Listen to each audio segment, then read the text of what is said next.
Welcome to the Golden Age of Cardboard podcast, where we remember a time when stacks of cards were held together with rubber bands and Mickey Mantles were put in bike spokes. We hope you will enjoy and reminisce as you come along with us as we tell stories about the baseball cards from the Golden Age of Baseball. We will examine the state of the vintage baseball card market and talk to some of the greatest collectors in the hobby. You won't be hearing us talk about any chrome or shiny cards here. Now, to take you on this retrospective journey, here's your host, direct from the shallow end of the gene pool, my son, Mike Moynihan. Yo and hello everybody, Mike here. I'm not baseball collector today. I'm just Mike Moynihan. And that's Andy right over there. She blinded me with refractors, which it doesn't matter for that either. That's our YouTube handles. But we are today doing our second episode and really excited about it of the Golden Age of Cardboard podcast. Last week was our first episode. I had a really good time with that, Andy. Hope you did too. Yeah, man, it was a lot of fun, and I know we've got a great guest today, so I'm really looking forward to this week as well. Yeah, me too. It's been a weird week. We lost 2 Hall of Famers this week, and it's not every week we lose a couple of Hall of Famers, but this week we did. Yeah, it was. It's always sad when you lose, great heroes like that of the game, and just I mean, I don't know what else there is to say about it other than they were great players and great guys. Tom Seaver, Lou Brock, both passed away. Seaver was 75. I think Brock was 81, if that sounds right. And Seaver, of course, known for just being a dominating pitcher and helping the Mets win the World Series in 1969. He won the Cy Young that year. He also won, I think, in 73 and 75. Rookie of the Year, 3,000 Ks in his career, 300 wins. An insanely below 3 ERA for his career. He was, at the time when he was inducted into the Hall of Fame, the highest vote getter ever, highest percentage of votes, I think 98.84%. And that's always one of those, I'd love to go back and talk to the guys that didn't vote for Tom Seaver. Like, what is wrong with you? And then we had Lou Brock, who was an amazing staple for the Cardinals for a long, long time. Started his career, though, with the Cubs. Started with my guys. Started with your Cubs. And they traded him away mid-season, I think, 64? Yeah. And he led them to the World Series, I think, in 64. They beat the Yankees in 7 games. And then you had just his career of being just an amazing leadoff guy, speed guy. When he retired, he was the all-time leader in stolen bases. Of course, eventually surpassed by Ricky, but I think 938. That was a big deal. He was just known for being a playmaker and an igniter to an offense, especially that Cardinals offense. Late 60s, couple of World Series there too. One they won, one they lost. But sad to lose those guys. And so that's kind of prompted this idea that we've had to have this episode about living legends. And I just want to go ahead and bring our guest on because we're going to start talking about this topic. And man, I bet we will not stop for a little while. So the guy that is a living legend in and of himself, and that's Eric Niceland, who is on YouTube known as ThoseBackPages. Hi, Eric. Hello, friends. What's up, Eric? Welcome to the show, man. Welcome to your podcast debut. Thank you for having me. I appreciate it. I'm glad to be here. And just like you had mentioned, I want to reiterate, the loss of Tom Seaver and Lou Brock in the last week is, the more that time goes by, the more it hits you. Like, Tom Seaver was arguably one of the most dominating pitchers ever. Not only that, he was, in my opinion, the most dominating right-handed pitcher of the the post dead ball era. I mean, much better than Greg Maddux, in my opinion. I mean, it's just so he was well liked by everyone as far as being a professional. He might not have been the easiest guy to get along with in the media. He's kind of quiet, led by example. And he had been sick. He had dementia, and he kind of fell out of the public eye in March of 2019 is when they kind of announced that, because they had a whole bunch of stuff planned last summer for the 50th anniversary of the Mets winning the 69 series. And then right as the season was starting last year, they announced that he wasn't going to be able to be a part of any of it. Like, they didn't have any interviews with him or anything. And then you have Lou Brock, who we learned about yesterday. And Lou Brock was the king of speed up until Ricky came along. I mean, so you're talking about two guys that we've lost in the last week that were at the top of their class in what they did. And I think that's very important. Obviously, that we respect them, and they're no longer with us. But, according to today's topic, living legends, cardboard, let's dive right into that. I mean, I don't want to do all the talking. I would love to have everyone involved. So let's get into that. Well, thanks, Eric. I mean, it is our show, so thanks for letting us talk during that. But maybe it's Andy, how would you define a legend? Like, what does a legend mean to you when we're talking about living legends? Okay, so I'm a few years younger than you guys. So most of these guys that we're going to talk about, like, I didn't actually get to see these guys play. So I'm relying a lot on, history and the stories that are passed down from generation to generation. And there's definitely something about the history of baseball and the way that it, gets passed down, where the legends, they really stand out. And it's not just the performance on the field necessarily. I mean, of course, that plays a big part in it, but the stories, outside of that, and then to kind of tie it all into the cards, some of the cards you see of these guys, I mean, just over time, they have definitely gained that iconic status in the hobby. And so that's kind of how I look at living legends. What about you? Well, to me, I've always thought of a legend as someone who brought something unique to the game, probably, and just did things that few others could do. They held records that were considered historic, just had an aura about them. They performed in the postseason. I wish I could define it more clearly, and maybe Eric will be able to. To me, I always just knew, I kind of just knew what it was. I didn't put it in a box or, put this strict definition on it. But I kind of always knew what it was. Couldn't define it, but I knew it when I saw it. What about you, Eric? How would you define a legend? I agree with you as far as you saw it.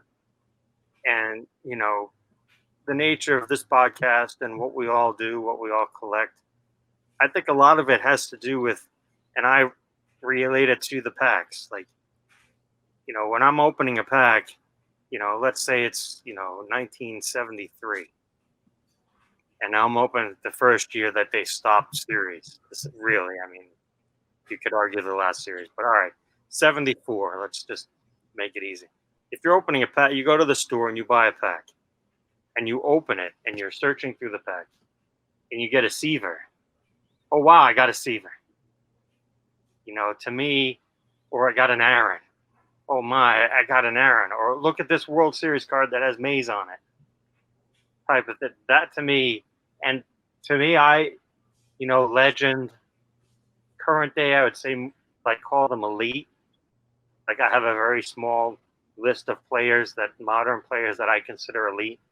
and that's a whole nother topic for another podcast. But to me, you're opening a pack, and of course, everybody knows the rookies.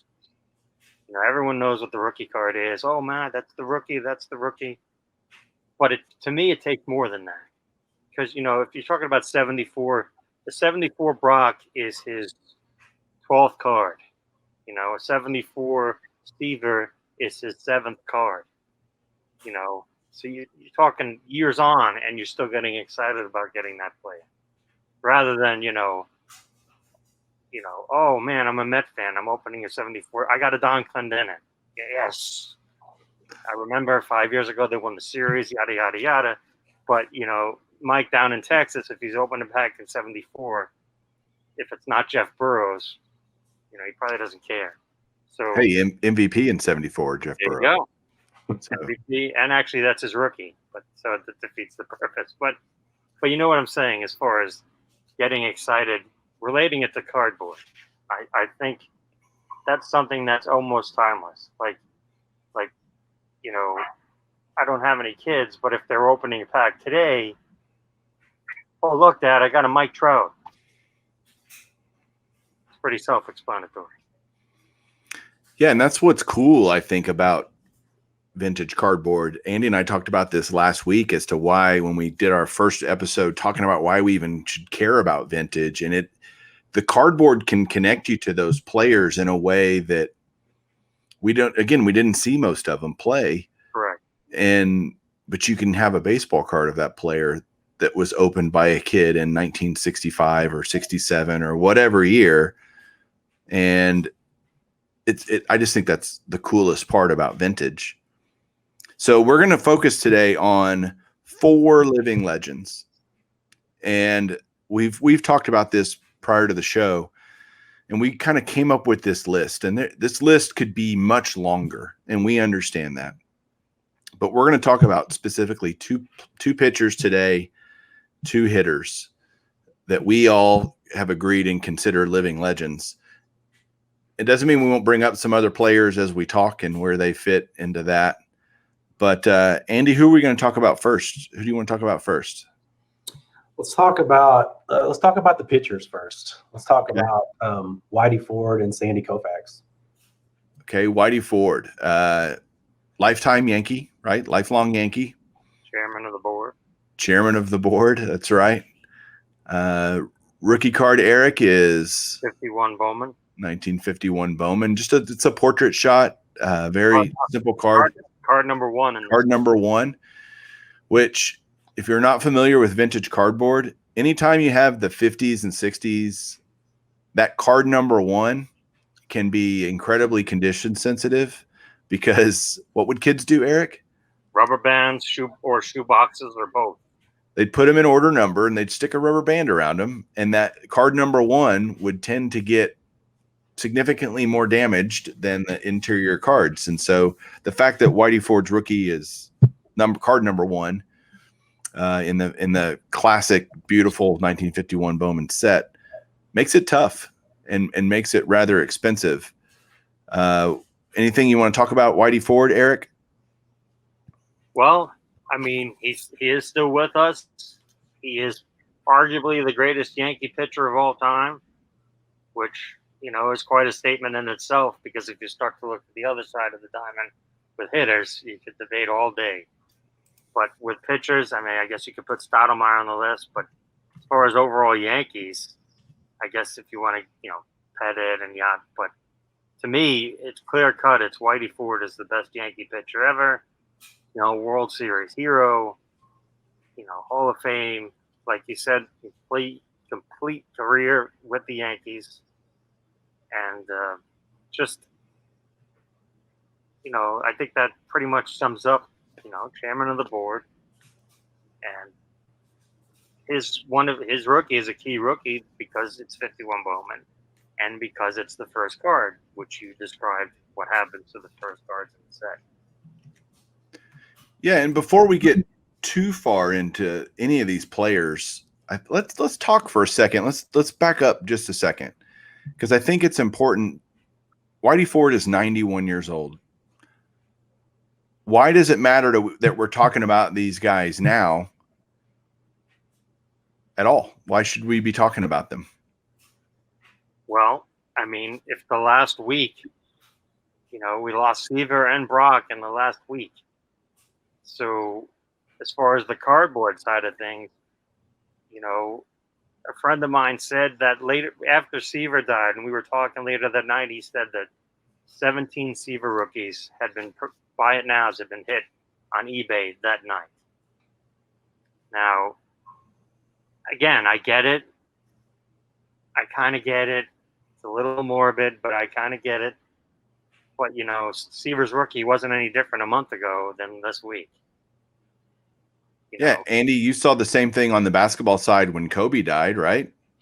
Yeah, absolutely. And kind of to Eric's point, I mean, I think it's important if you're a fan of baseball or you're a fan of vintage baseball cards, I mean, why not appreciate these guys, why they are still with us? Like, why, I don't know why we have to wait. And I think that's kind of what Eric was alluding to. Like, if you want a rookie card or any card of these guys, why not buy it now? Yeah, and especially the 4 guys we're talking about tonight. As soon as they're no longer with us, the price is going to go up. That's not debatable. That's not arbitrary. It's how it goes.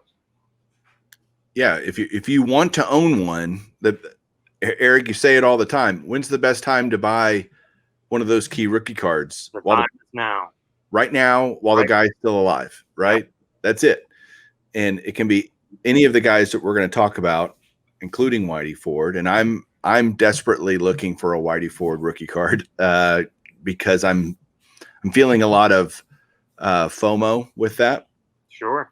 I don't want to miss out on that opportunity and have this bite me again. I remember looking at Kobe stuff, and I remember looking at Seaver stuff last week. I haven't looked at Brock stuff yet, but everything was just gone. Like within hours of the announcement of the person's passing, everything's just gone. Autographs. We're going to talk about that some tonight. Cards, you name it. Key cards, everything just wiped out by people. And it's just an interesting phenomenon that happens in the hobby when this happens. We've seen it time and time and time again. It's incredibly normal to see that. So some interesting things about Whitey Ford. He grew up in New York City too. Missed 2 years of baseball because of military service. Like literally his age 22 and 23 seasons. But he still went on to just have he had a 690 winning percentage. He won 7 out of 10 times he went to the mound. His team, or he got the winning decision. I bet they won an even higher percentage of that, of his starts. But he didn't have a ton of wins in his career, only 236. But, he won a Cy Young. He won a World Series MVP in 1961. Won 6 rings, I think, total. Just insane career. And had years where he was 25-4, and 19-6, just crazy stuff. His ERA was 2.75 for his career. So there's no question he was just a great pitcher. Now, you can argue, was he a great pitcher? Would he have been as great a pitcher with any other team? He was with one of the greatest franchises during the greatest runs ever. Yeah, but I don't like that at all. I mean, you name a player, you could say that. Totally fair. You trying to think of some analogies from other sports. Like, you put Magic Johnson, on the Bucks. Do they win? It's you look at, and again, you look at guys like you're looking at total domination runs. Like you said, Whitey won 6 times. He probably missed that one time when he was in the war, because I think Mantle won 7. So right, and they played at the same time. So he must have won. He must have lost one when he was out serving, and he should have got it anyway. But that's another discussion. But take like Bill Russell. If you take him out of Boston, you put him on the Knicks. Do they win? 12 times or no 10? What did he win? 10 times in 11 years, something like that. Something crazy. 10 times in 9 years, something like that. That you could say that about any athlete from any of the dynasties in any of the sports. You put Tom Brady. You put him on the Jets. Do they win it all? Probably not. So you could do that with any athlete. If Mano played his whole career for the Giants, or even the Cubs, could he have helped even? No offense, Andy, could he have helped the Cubs? I mean, it's just one guy, so it's really, especially for baseball, it's really tough. There's a lot of guys that could have helped the Cubs, Eric. Yeah. Well, they had Brock and they got rid of him. So. Yeah, exactly.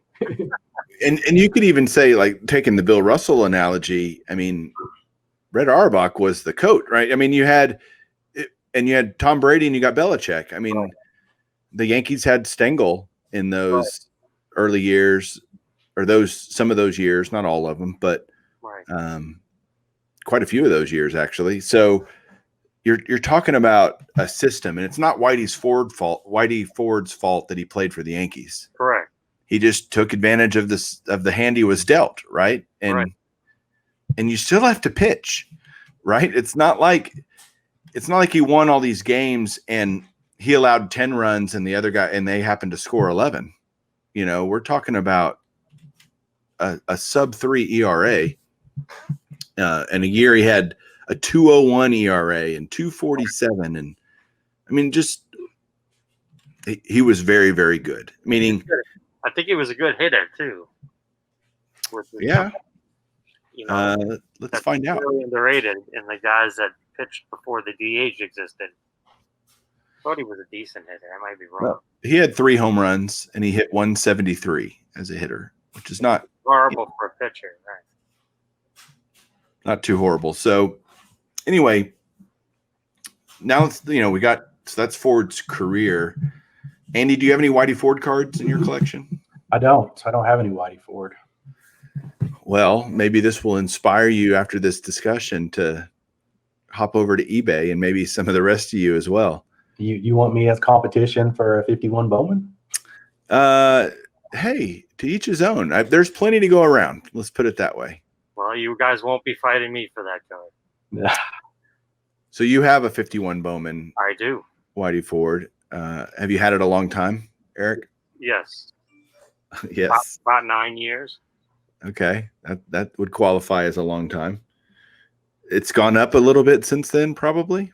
Probably, yeah. Let me tell you, Whitey Ford's shockingly expensive.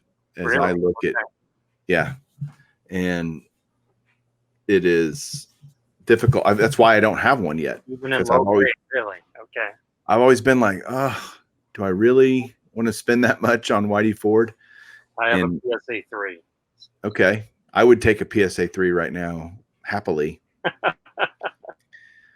And yeah, so it's a great card, beautiful card, actually. And he has a bunch of other, I have almost the same Whitey Ford, or almost the whole Whitey Ford run of Topps cards. And what's funny is Topps invariably put him in the same follow-through pose and darn near every one of his cards. Yeah. It's just funny to see them all lined up, and you see this follow-through with he was a lefty, and just same picture all the time. Maybe different year, different haircut, different whatever, but same kind of pose. Back then they didn't really do action photography. Right. What are some other key cards, Eric, that you can think of that we can give Andy some inspiration to go by? 67, his last card. I'm a big fan of people's rookies and their last card. So yeah. 67 Topps, I would say. If you want, I don't know if is he in the. I don't know if he's in. He might be in the 67 Venezuela. I'm not sure. I'm not sure either. That tough card though, very tough card. Yes, that comes into more play when we talk about the next guy. Yeah, I love Ford's, and it's weird because he didn't even play, but his 53 tops card is just beautiful to me. Yeah, the whole set is beautiful. Sure, and that's kind of the point. His 54 tops is kind of boring. It's, I think, a blue background, if I remember right.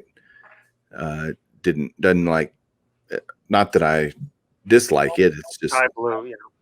Yeah, it doesn't stand out like his 53 tops does, but he has some pretty great cards. Andy, who's the next guy we want to talk about? Unless we have any more Whitey Ford things to discuss. Let's talk about another lefty. Let's talk about Sandy Koufax. You mean the left arm of God? I think I've heard that term used before. Yeah. Yeah. Eric, what do you think about what's your Cofax thoughts? Cofax, very, very interesting. When I think of Cofax, I think of a man with a very short career who he pitched as long as he could. And another interesting thing I always think about Cofax is that, you know, he wasn't very good when he started. You know, he kind of, the light switch came on a little later in the career and then just dominated. Just absolutely dominated. And helped Brooklyn win that World Series. Yeah, so Cofax is 84, right? And again, like you said, he really only had about 6 good seasons from 61 through 66, his last season. He won 3 Cy Youngs, an MVP award, and a large chunk of his games that he ended up winning for his career in those just 6 seasons. Do you remember why he quit pitching? His arm fell off pretty much. Yeah, he goes, I want to be able to pick up my grandkids someday. And I think if I keep pitching, I may lose my arm. Like because he was getting so many cortisone shots and for most of the last half of his career, which is kind of adds to the amazingness of what he was able to accomplish given his condition. Yeah, the physical ailments. Hey, I mean, his arm was just killing him all the time. Koufax's rookie year is 55 tops, which, Eric, you have one of those? I do. You do. I do too, luckily. And I'm glad to have one. I have a PSA 3. I have a 4. You have a 4. So, to me, getting those types of cards and those kind of mid to lower grades, I think is really smart. There's a bunch of them, right? Relative to 8s and 9s or whatever. And certainly cost is a huge issue, right? Yeah. So, like, Andy, if you were to get a Cofax rookie, what would you be targeting? I mean, it would definitely be low to mid grade. I mean, because of the costs, but I tend to focus, like on, what does it look like? If it looks like a 4, but it's graded a 1, I don't care. So I would be looking for good eye appeal. But I mean, typically I would probably look for something in like the 3 to 4 range, kind of like what you guys have. I do like the 55 tops because it's got, it's a double shot. You've got, I think Cofax is on a steps, of a dugout or something, kind of leaning on it is one part. And then a portrait is the other part. It's another card that's being used for the Top Project 2020, as a matter of fact. But it's a really pretty card. Are there other key cards you think about when you think of Cofax, Eric? Yes, I don't have one, but he's in the 67 Venezuela set, which since he wasn't, his last Topps card was 66, so that they put him in the I don't remember if it's Legends or it's called Retired. Retirado. Retirdo or whatever the Spanish word is for retired. Yeah. So he's in that. So I would say that he's probably, because that is a very scarce card. you know, if you own that card in a 2, you're doing all right. Right. So that would be the one I would say, other than the rookie. Yeah, I would like all the cards of his from the dominating years when he 61. A lot of them look the same. They're not, you know, they're all headshots pretty much. I mean, They are. yeah. He does have some pretty cool action shots on some of the World Series cards. World Series cards, yes. Those are actually really cool and shockingly expensive. Are they? In reasonably good grade. And the league leader cards as well, I think. Tons of them. Yeah, the 63 stuff, yeah. Tons of them. And all those years, you know, 63. He's got some 67 tops cards as a league leader. Oh, that's right. That's it. You know, he doesn't have a regular tops card in 67. Right. But those action shots from the World Series on the tops cards are really cool. Yes. But so many great cards. And I guess I want to cover a topic that I know both of you guys aren't familiar with, but maybe we can educate some people out there, is when you think about the collectability of a player, it's not only their cards that we all three love and know a lot about, but it's autographs too. There's a lot of people that collect Hall of Fame autographs and just want player autographs. I'm one of those guys, by the way. And so for Whitey Ford, just to talk about him real quick, his stuff right now, you can find very nice Whitey Ford autographs for $50 or less, which I think is an absolute steal. Yes. Pretty much anything under $50, and you can find plenty of them for in the $30, $35 range. Very nice cards. Obviously, what people, I think, they don't understand, or maybe they do, but autographs is all about what it's on and what it looks like, and it can vary greatly in price. And I always thought that was funny because still the same guy signed it, right? But it's all about what it's on and what type of card or whatever. So just be on the look. I mean, you can find Whitey Ford autographs for $500 too, right? Depending on what it is. So just like a player era card signed by Whitey Ford are getting a lot more expensive now. The prices are moving a lot, but you can still find Whitey Ford stuff very reasonably priced. And then as far as Cofax, man, he's been in a lot of Topps products the last decade or so. That was going to be my question. I mean, you've been collecting Hall of Fame autographs for a long time. Yeah. And what year was that? 97, that Donruss set? What year was that? The Donruss Significant Signatures, is that what you're talking about? Yeah, he had 2 cards in that, actually. Cofax did. That was kind of like, wasn't, again, my autograph knowledge is very minimal. But that was almost like a watershed. Like, oh, wow, Cofax is signing. Yep. And then he didn't sign for a long time. And now Topps brought him on board. And everything I've talked to Topps about, he's very expensive. So that's why you don't see him in a lot of products, even now. But you see him in more now than you did 10 years ago. Yeah, and he's in products. He's in quite a bit of products. They're just the really, really high-end stuff. Right. And they're always really short serial numbers, you know, because they're associated with it. Yeah, they're not going to have a number to 399 Cofax auto. Not anymore. That what was that? 2001. What was that upper deck set? 2001 signature cuts. What was that? 2001 SP Legendary cuts. SP Legendary cuts were like 300 jackies and yeah. Those were the days. Yeah. And even the Donruss set from 98, like if you were to get a Cofax auto, I would go after that one because it's numbered to 2000. Right. And it's on card. And it's on card. And they're very pretty cards. They're nice and shiny. And so that'd be something I'd go get. But if you're going to get a modern, real modern Topps card, you're going to pay anywhere from $300 to $600 for a Cofax auto. Not cheap stuff. So just be aware of that. All right, how we doing? We got 2 more 2 more legends to talk about.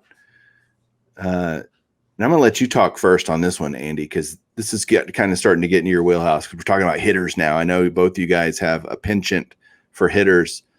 Oh yeah, Willie Mays. Absolutely, we love Say Hey Kid. The Say Hey Kid. Obviously, Willie Mays, another guy that, I didn't necessarily see him play, but from a lot of the stories and things that I've read, I mean, there's a lot of people out there that consider Willie Mays to be the greatest baseball player of all time. I mean, regardless of era. So, I mean, he was just a fantastic player. His rookie card was obviously 51 Bowman. I think both of you guys probably have that card. I've got his 52 Tops, which, obviously that's a classic set. But yeah, I mean, Mays was he was one of those guys, like, to me, as a fan today of baseball, like, he's one of those guys that I think you could plug and play today. Like, he would fit in today's game, and it would be pretty seamless transition. Totally agree. Eric, what about Mays for you? Well, like Andy said, some do consider him the best overall baseball player to ever live. He has a lot of roots in baseball. He is, I believe, he is Barry Bonds' godfather and That's correct. mentor, obviously. Yeah, 51 Bowman, and he has issues from 51 all the way up to 73 Tops, technically 74 Tops. If you want to count the All-Star card where he's with the Mets in the World Series. I'm sorry, the World Series card. And, his later stuff is very affordable. I mean, the rookie card, not so much. It's gone up quite a bit the last year or so. But, again, legend, all the way from 51 to 73. He's got a base card. Some of them are higher numbers than others. That's a whole nother podcast as far as that goes. But you should definitely have some Willie Mays in your collection. I mean, Andy's being quite modest when he says he only has a 52. His 52 Tops is immaculately centered, which anyone who collects 52 Tops or knows of 52 Tops knows that is a very, very difficult feat. Yeah, that's a big boy card for sure. Mays is currently 89 years old, 89 years young, I should say. And so, again, these guys are just getting not getting any younger. To the point of Mike's autograph thing is I believe he's now legally blind, so he might not be signing anymore. We're very limited. So, yeah, for sure. But I can tell you guys literally from personal experience, a couple of months ago, I was at a show here in Dallas and I got a Mays autograph on a Perez Steel for $60. Wow. And I said, yes, please. Yeah, thank you, sir. Can I have another?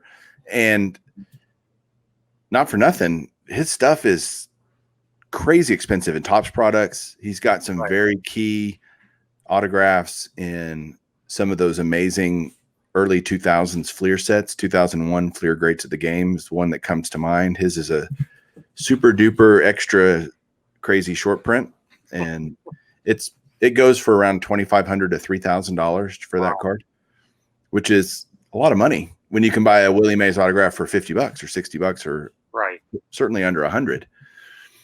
And so to me, there's so many Mays. He had so many great cards to me. Some of them that were just, I thought, ugly as sin. Like I hated the 61 Tops Mays. It's just a portrait.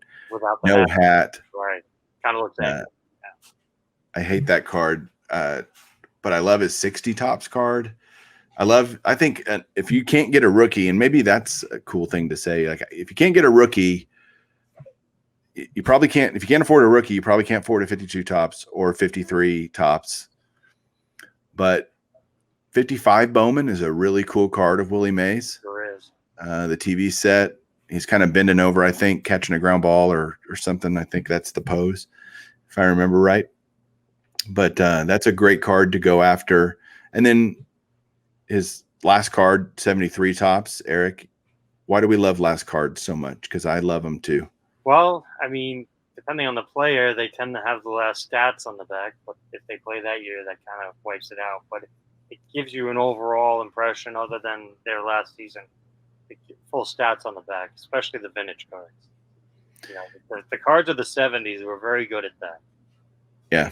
They would make the print really small and then to fit all the stats on there.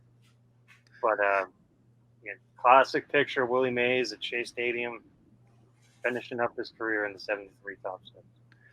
Do y'all remember opening packs as kids? And if you turned the card over and the print, the smaller the print, the greater I thought the player was, just because they had been around so long. I just thought, man, this guy must be really good. His print, you can barely read his stats on the back. Yeah. Before I'd kind of learned how that all worked, but I was like, oh my goodness, this guy played forever. He must be fantastic. And well, for the most part, a lot of them were. I mean, you had to be at least halfway decent to play 15, 20 years in the major. For sure. But then I learned about Jim Cott, or guys like that, that you look. I think it's cool too. Like when you look at a player's rookie card and then you look at their last card, some of these guys, they start when they're early 20s, right? And then, if they have a long career, they're going to be, pushing 40. So it's kind of like if you have the entire run or even just the first and the last card, you get to see like basically you see them grow up, like, and it's just kind of neat to look at those different, just how different they look from their first card to their last. Yeah, look at Griffey. Yeah, true. All right, last guy we're going to talk about of the living legends, and again, we could talk about Yastrzemski and Bench and Juan Marichal. I'm just thinking of other pitchers. Nolan Ryan. Yeah. Steve Carlton. Carlton Fisk. There's a lot of great legends out there. We're trying to focus today on the guys that might not be with us much longer. Not that I want anything to happen to any of them, but hey, always wins. That's right. All the time undefeated. For the last player we're going to talk about here is Hank Aaron, Hammer and Hank. Some might consider him the best baseball player of all time. There are certain numbers that, as a baseball historian / fan, you don't forget. Everybody knows Willie Mays at 660 home runs. That's a number emblazoned within us. And we all know Hank Aaron hit 755. And when he retired, he was the career leader in home runs, RBIs, total bases. He had over 3,000 hits. I mean, he wasn't just a power guy. He was a five-tool player, an amazing player. He endured so much. I probably would say he endured as more than any player since Jackie Robinson in terms of what he had to endure to get where he wanted to get where he was. Would y'all agree with that? Yes, that 73 season. Yeah, he definitely he earned everything that he got, for sure. And I'm sorry. Who wants to go first? No, go ahead, Eric. Just to put it in perspective, that maybe some of the listeners don't know, especially the newer ones, if someone's just getting in the vintage.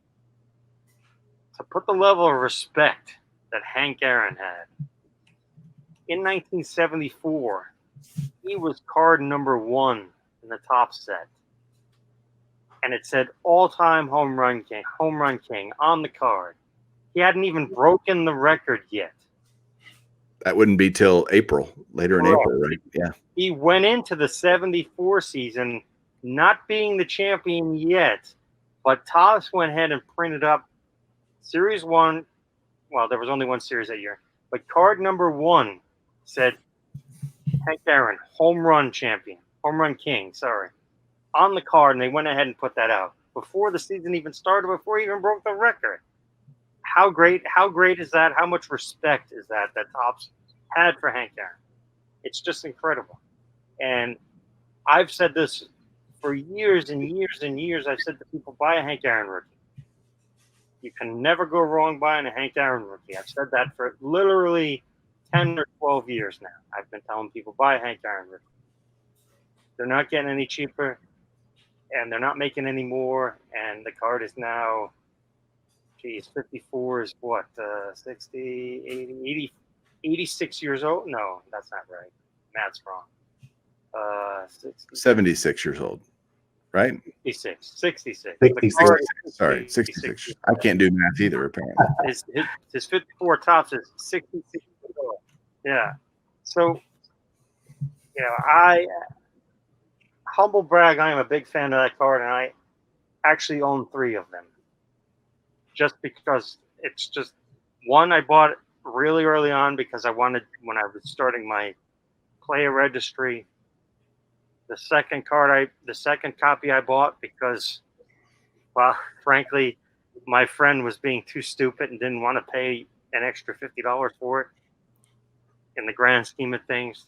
So I bought it because I told him I was going to buy it. And then the third one, I just happened to put a snipe on because I was like, well, I'll put the snipe in because it's never going to win. It's too low. It's never going to win. It won. So like, all right, whoa, shoot, I'm stuck with a third Aaron rookie. That's horrible. And, I have a 3, a 2. My first one was a 3, then a 5, then a 2.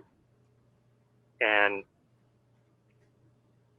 price in perspective is my 5. So I bought my 5 for less than what 1s go for now. So this was a long time ago. But I've always told people, buy a Hank Aaron rookie. It's a beautiful card. It's iconic. It's Hank Aaron. It's Hank F. and Aaron. I mean, you cannot go wrong. And I'm proud to say, all 3 of us own the Hank Aaron rookie. So that tells you something. I mean, if that doesn't put it in perspective, I don't know what will. Yeah. Andy, when did you get yours? I've had mine for a little over a year, I think. Okay.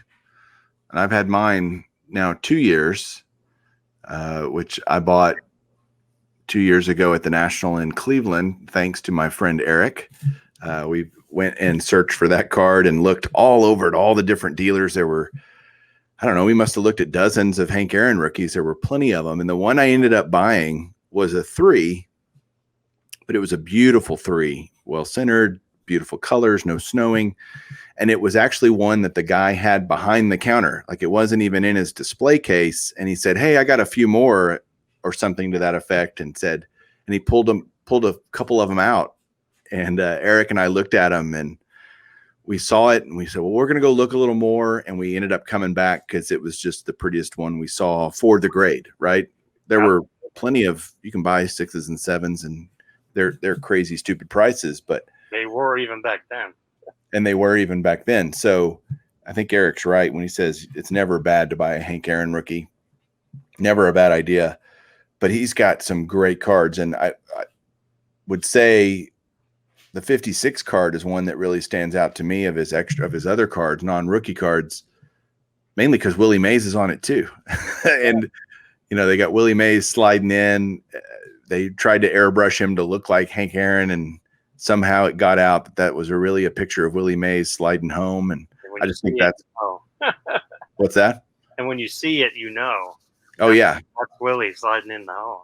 Everybody's going to be going and looking at that card right now and be like, hey, let me see if I can figure this out.